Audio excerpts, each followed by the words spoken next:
Let's go live now to Hobart and bring in the former Tasmanian Labor MP turned independent, David O'Byrne. David, things looking pretty good for you. How are you feeling right now looking at these early numbers? Oh, well, yeah, the early numbers do look quite positive, but as they say, it is early days. I've received a really good response in the electorate over the last 5 weeks of the campaign, but also over the last 12 months to 18 months. So it's been pretty positive, and hopefully once the larger booths come in, particularly on the eastern shore of Hobart, that will hopefully reflect in my vote. You know Tasmanian politics better than most. As a long-time MP, what do you think this parliament's going to look like? It does appear like it's going to be a larger crossbench of which you'll be a part. Yeah, well, if I'm fortunate enough to get across the line tonight, there will be a larger crossbench, and no party, I think the polls are pretty well accurate based on the early numbers coming in, that no party will have the majority, and therefore the parliamentarians elected will have to respect the result and try to make it work. And I think it's really important for those that are elected on the crossbench that they work in a way which provides stability for Tasmania. I think that's really very important, but that doesn't mean that there's a wholesale selling off of people's values. I think it's really important that whatever the result, people do focus on what's in the best interest of Tasmanians first, and we'll work through the negotiations as we go. David O'Byrne, Andrew Clennell here. When you look at this, you'd have to say it's looking like a very disappointing result for the Labor Party. There's a swing against the government, but it's not going to the Labor Party at all. They're suffering swings against them. As a former Labor leader, where do you think they went wrong in this campaign?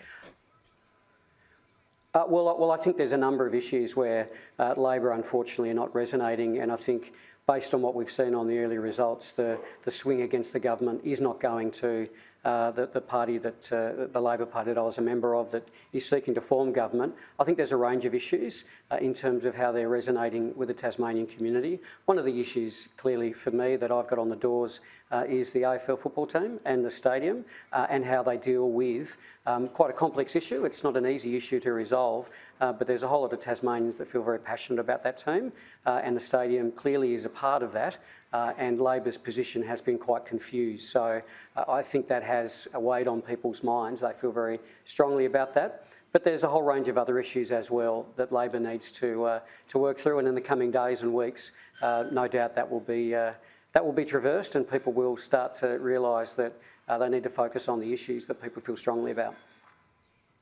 David, Ashley Gellin here. This is a bit cheeky considering your background with Rebecca White, but where do you see the future of the Labor Party if the results aren't as good as Labor would have been hoping for tonight? She surely can't stay on as leader in that scenario. Well, ultimately, that will be a matter for the caucus and the Labor Party. I'm no longer a member of the party. I don't get a say in who's the leader of that party. But you'd have to say this is an election where the government have been on their knees. They've lost a number of strong performers. They're heading for a fourth term, potentially in minority, but they're heading for a fourth term. You would see that this would be the moment that Labor would be bringing in a whole range of new members in an expanded parliament, the next generation of Labor leadership coming through, and they've just not resonated with voters. So I think at some stage this is a third election loss for Rebecca, and I know that she would feel that deeply, but someone needs to take responsibility inside the Labor Party for some decisions they've made over the last few years, and they need to start to really have a think about how they're going to be a credible party for the Tasmanian community. Yep, fair assessment, you'd have to say, given where they're at tonight. Now, you, as you've alluded to, I think our viewers would have picked it up, are a supporter of the football club, but the stadium as well. Given your position on that, are you open to providing confidence and supply to a minority Rockcliffe government? Well, let's see what the crossbench looks like. If I'm fortunate enough to get across the line tonight, I'll be one of 35 members, and I've been very clear that I will work with other members of Parliament. I'll talk to the leaders of the three parties, 4 parties if you include Jackie, if she gets some members across the line, and I'll work in a mature, calm way, because what I've heard overwhelmingly in the doors in Franklin is that people are over the constant chaos in Parliament. They're over the arguments They don't want to have constant threats of confidence and supply. They want their parliamentarians to act in a mature way. And let's see where the numbers fly, and if the Liberal Party are close to forming or are in a position to form a minority government with the support of independents and other minor parties, well, I think it's incumbent on me to act responsibly. There are many issues that I disagree with the Liberal Party on. They haven't been a good government, and this will obviously be a wake-up call for them. But my job as an independent is to represent my people of Franklin, and if elected, then I will make sure that I will work hard on the issues that they ask me to follow up. So ultimately, I'll be one of 35, and let's see how we go. Let's see what the discussions. But I just hope that people will approach those discussions in a mature way. Yeah, well, it sounds like you don't want to jeopardise the prospects for the football club as well.